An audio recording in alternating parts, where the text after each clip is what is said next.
2023 онд нийслэлийн иргэдийн төлөөлөгчдийн хурлын 64-р тогтоолоор Улаанбаатар хотын төвийн 6 дөрөвт нийт 143 байршил дээр 1508.2 га дээр одоо иргэдийн суурьшлийн нягтршил хэтэрсэн байна гэж үзэж байгаа. Ингээд тогтоолоо гаргацсан байж байгаа. За энэ дээр юу гэж хэлж ийнэ вөхөр одоо нягтршил өндөр бүс гэж 460 хүн нэг га дээр 460-аас их хүн суурьшихыг хэлээд байгаа.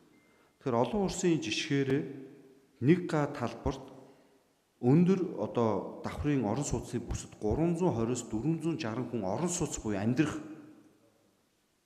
байх нь хэвэн. Үүнээс хэтэрх юм бол энийг өндөр нөхцөлчлөлттэй буюу өнөөдөр бидний маш олон манай төлөөлөгч нарын хилээд байгаа нөгөө зогсоол байхгүй, сургууль цэцэрлэгийн хүртээмж байхгүй.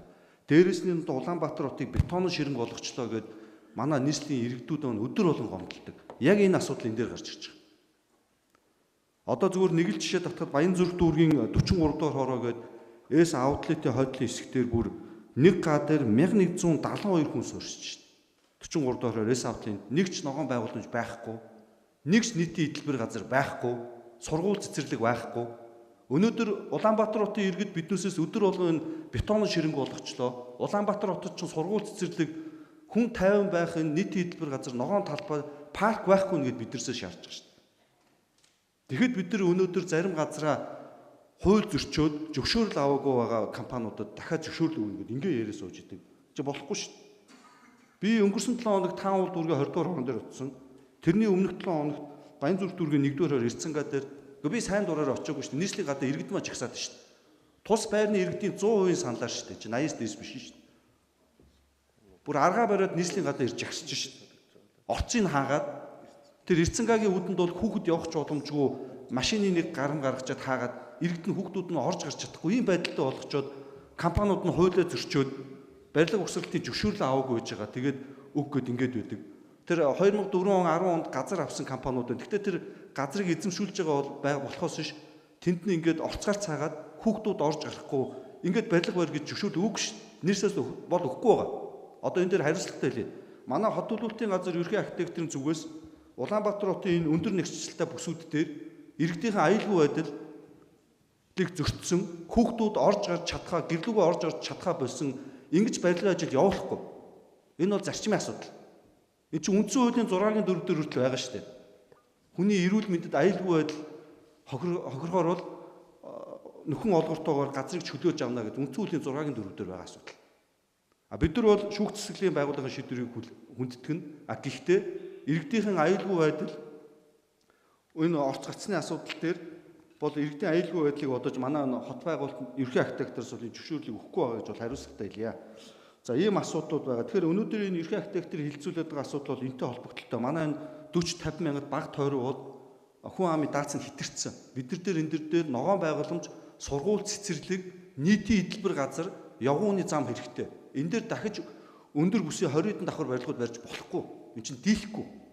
Дулаан хангамжаас дийлэхгүй, техникийн хөвжт дийлэхгүй, нийгмийн одоо үйлчилгээний хөвжт дийлэхгүй. Өнөөдөр манай маш олон төлөөлөгчдөр зөв хэлж байна. Бид нар хүнлүүгөө чиглэсэн бодлого барья. Хүнлүүгөө чиглэсэн хөрөнгө оруулалт хийя. Тэгээ өнөөдөр нэг талаараа бид нар тэгж яриад байгаа, нөгөө талаараа ганц хоёр компани ингээд төлөөлөл болж байгаа юм шиг асуудлуудыг ярьж болохгүй. Тийм учраас Улаанбаатар хот чинь бетонын ширэнг болчлоо. Одоо нийтийн эдэлбэр газар сургууль цэцэрлэгээ хийя. Эхлээд дулааны асуудлуудаа шийдэж байгаад энэ асуудлуудыг шийдэх нь зүйтэй гэж хэлж байна. Сая бас Таранбааны асуудал дээр манай Сэргэлбаатар төлөөлөгч хэлж байгаа шиг байна. Таранбаа метрог бол нийтийн тээврийг санал асуулга явуулаад зөв байршуудаар бол төлөвлөж байгаа. Хууль заасны дагуу бол иргэдийн одоо 70% санал асуулга аваад дэмжигдсэн тохиолдлоо чөлөөлөд явна. Том төслүүд дээр тэзүүнээс гадна нийгмийн нөлөөллийн нийгэм байгаль орчны нөлөөллийн үнэлгээ гэж хийгддэг. Нийгмийн үнэлгээгээр тухайн төсөлд давхцаад байгаа бүх байрлууд дээр иргэдээс бол санал аваад ярилцдаг. Тэр дагуу иргэдийн 70% чөлөөд үлдсэн 30% нь бол олон нийтийн эрх ашигын төлөө Улаанбаатар хотын түгжрэл гэдэг том мангасыг агарын бохирд гэдэг хоёр том мангастай. Энийг шийдэхин тулд бид нар бол зарим зарчмын асуудал дээр хамтдаа олон нийтийн эрх ашигын төлөө хамтдаа бол зогсохоос өөр аргагүй гэж одоо бас хариуцлагатай хэлье. Тэгээд нэмэлт нэг минут. Чи одоо баг тойроо хэсгийн хот байгуулалтын үйл ажиллагаа хэлж байна. Тий, баг тойроо дээр бас Таранбааны асуудал явж байгаа дарга. Энэ Сүхбаатарын талбайгаас хойш Зунзгийн тараас дээр Таранбааны 2 дугаар шугам бол явж байгаа асуудал байна.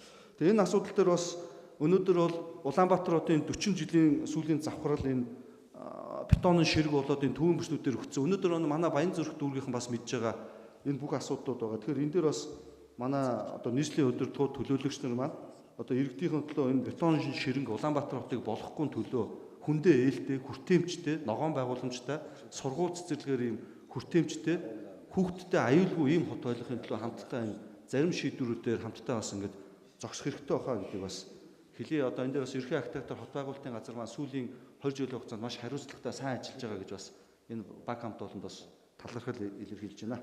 За баярлалаа.